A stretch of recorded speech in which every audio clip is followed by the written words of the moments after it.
বন্ধুরা এই সিজনের আইপিএল এর পরেই 1 জুন থেকে শুরু হতে চলেছে ইউএসএ এবং ওয়েস্ট ইন্ডিজের মাটিতে টি-20 ওয়ার্ল্ড কাপ 2024, যার কারণে টি-20 ওয়ার্ল্ড কাপে ভারতীয় টিম নির্বাচনের উপর অনেকটাই প্রভাব ফেলতে চলেছে এই সিজনের আইপিএল। বন্ধুরা বিভিন্ন রিপোর্ট থেকে যেমনটা জানা যাচ্ছে 1 জুন থেকে শুরু হতে যাওয়া টি-20 বিশ্বকাপের জন্য আইপিএল 2024 চলাকালীন এপ্রিলের শেষ সপ্তাহে ঘোষণা করা হতে পারে ভারতের টি-20 ওয়ার্ল্ড কাপের জন্য ফুল স্কোয়াড। আর যার কারণে স্কোয়াড ঘোষণা হওয়ার আগে পর্যন্ত আইপিএল এর সমস্ত পারফরমেন্স অনেকটাই প্রভাব ফেলতে পারে। বন্ধুরা আইপিএল শুরু হওয়ার আগে আমি তোমাদের টি-20 ওয়ার্ল্ড কাপ 2024 জন্য ভারতের প্রেডিক্টেড স্কোয়াড জানিয়েছিলাম, যেখানে বন্ধুরা তোমাদের যেমনটা জানিয়েছিলাম ভারতের হয়ে টি-20 ওয়ার্ল্ড কাপে ওপেনিং জুটিতে থাকতে চলেছেন ক্যাপ্টেন রোহিত শর্মা, যার সঙ্গে থাকবেন বাঁহাতি ওপেনার ইয়াশাসভি জয়সওয়াল। তারপর বন্ধুরা শুরু হয়ে যায় আইপিএল 2024। আর বন্ধুরা আইপিএল 2024 ইয়াশাসভি জয়সওয়াল এখনো পর্যন্ত তেমন কোনো ভালো ইনিংস খেলতে পারেননি। গত ম্যাচেও পাঞ্জাবের বিরুদ্ধে যেখানে একটি রাজস্থান লো টোটাল চেস করতে নামে, সেই ম্যাচেও ইয়াশাসভি জয়সওয়াল একটি সাধারণ ইনিংস খেলেই আউট হয়ে যান, যার ফলে বন্ধুরা বহু ভারতীয় পুরনো ক্রিকেটার এবং অভিজ্ঞ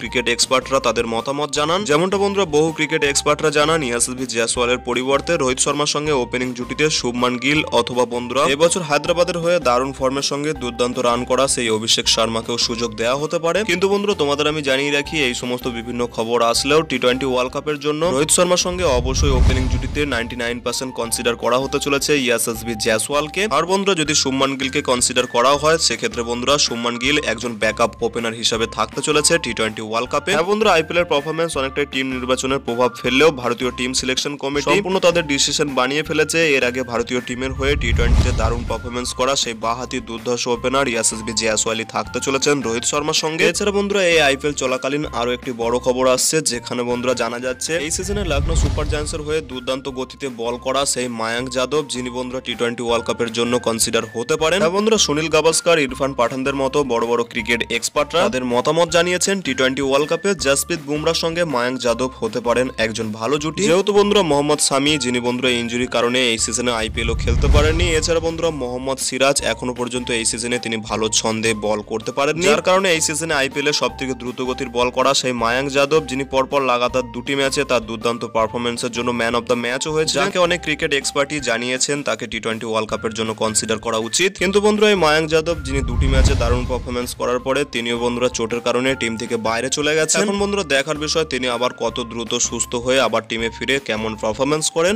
এলএসজির হয়ে সামনের ম্যাচগুলিতে যদি মায়াঙ্ক যাদব আবারও তিনি ভালো পারফরমেন্স করেন তাহলে বন্ধুরা অবশ্যই তিনি মাথায় থাকতে চলেছেন ইন্ডিয়ান টিম সিলেকশন কমিটি। আর বন্ধুরা এমনটা যদি হয় সেখানে বন্ধুরা আমরা ওয়েস্ট ইন্ডিজ এবং ইউএস এর মাটিতে সামনে টি-20 ওয়ার্ল্ড কাপে জাসপ্রীত বুমরা এবং আর্শদীপ সিং এর সঙ্গে মায়াঙ্ক যাদবকেও দেখতে পারি। বন্ধুরা তোমাদের কি মনে হয় একটি সিজনেই ভালো পারফরমেন্স করে মোহাম্মদ সিরাজের জায়গায় মায়াঙ্ক যাদবের মতো একজন বোলারকে কি কনসিডার করা উচিত? আর বন্ধুরা ওপেনিং জুটিতে রোহিত শর্মার সঙ্গে জয়সওয়ালের পরিবর্তে কি অন্য কোনো প্লেয়ার খেলতে পারে টি-20 ওয়ার্ল্ড কাপে? সমস্তটাই বন্ধুরা তোমাদের মতামত ভিডিওর নিচে কমেন্ট সেকশনে জানাতে পারো। আর বন্ধুরা সামনে টি-20 ওয়ার্ল্ড কাপ এবং আইপিএল এর সমস্ত রকমের খবরাখবর সবার আগে বাংলায় পাওয়ার জন্য অবশ্যই চ্যানেলটিকে এখনই সাবস্ক্রাইব করে পাশে বেল আইকনটিকেও ক্লিক করে রাখ। ভিডিওটি ভালো লাগলে ভিডিওটিকে অবশ্যই একটি লাইক করে পারলে বন্ধুদের মধ্যে শেয়ার করে দিও। দেখা হচ্ছে অন্য কোনো ভিডিওতে। Till then bye by.